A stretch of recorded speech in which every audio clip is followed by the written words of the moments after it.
Praise the lord. ఈ దినము దేవుని యొక్క వాగ్దానము నీ కోసం. ద్వితీయోపదేశకాండము 4వ అధ్యాయము 31వ వచనం.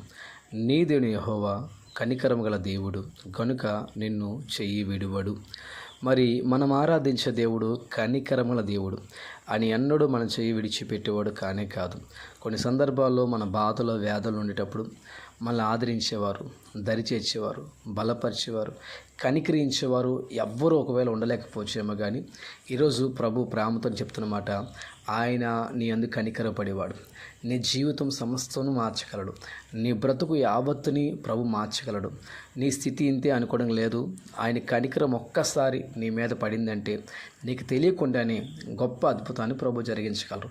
ఒక సమయంలో నాయును అనే ఒక ఊరి ప్రాంతానికి యేసుక్రీస్తు వెళ్ళినప్పుడు అక్కడ విధవరాలు అప్పటికి భర్తను కోల్పోయి విధవరాలుగా ఉంటూ ఒకే కుమారునితో ఆమె ఆ కుమారుడే బలం అనుకొని ఆ కుమారుని వైపు చూస్తూ ఆమె జీవిస్తుండగా ఆ కుమారుడు చనిపోయాడు. ఇప్పుడు ఆమె బాధ ఎవరు చెప్పుకోవాలి అర్థం కాదు, ఆమె వేదన ఎవరు చెప్పుకోవాలి అర్థం కాదు, కుమిలిపోతుంది.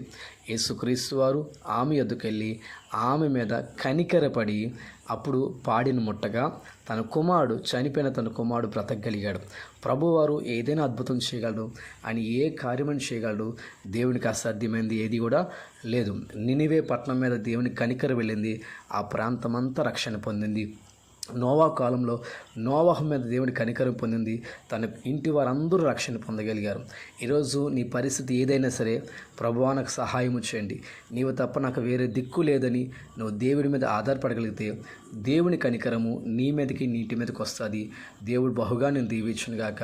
ఈ వాగ్దానము నీ జీవితంలో నీ కుటుంబంలో ప్రభు నెరవేర్చాలని కోరుకుంటూ ఈ వాగ్దానం నెరవేరునుగాక. ఆమేన్.